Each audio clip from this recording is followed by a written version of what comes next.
కాసేపు కూర్చొని వెళ్దాం రండి. తండ్రి పరంధామ శ్రీకృష్ణ వాసుదేవ.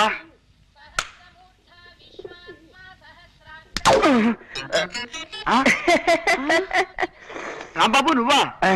ఇలా శివాలయంలో నంది పోజులో పడుకున్నావేమిటయ్యా? అంటే అది మెట్టు మెట్టికి నంది పోజోటి పెడతాను మొక్కున్నా అనమాట అండి. అదనమాట. భగవంతుడంటే మహాభక్తి మన రాంబాబుకి. అవునండి, మనం కేవలం ఆడే బొమ్మలం, ఆడించేవాడు ఆ భగవంతుడే కదండి.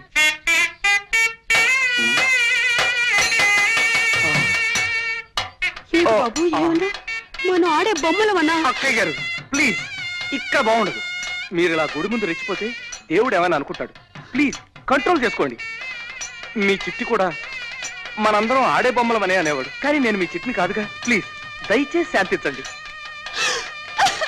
అదన్నమాట. ఏమీ తోటక అలా 4 గుళ్ళు తిరిగి గుళ్ళు చూసేద్దామని బయలుదేరావయ్యా. అవును, నువ్వు ఈ ఊళ్ళో ఉన్నావేటి?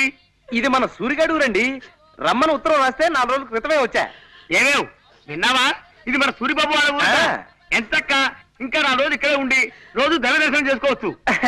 అది మీరుండడానికి ఏమండి, ఎన్ని రోజులైనా ఉండొచ్చు. కాకపోతే సూరిబాబు వాళ్ళ అమ్మ నాన్న వాళ్ళు ఊరికి వెళ్ళారన్నమాట అండి. అదనమాట. ఏ ఊరు వెళ్ళారు?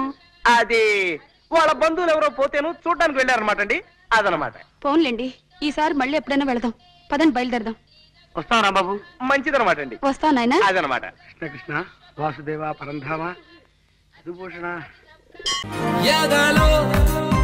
సిరుములేదో గుచ్చేసి పోతే అది ప్రేమే, మాదిలో చిన్ని మౌనా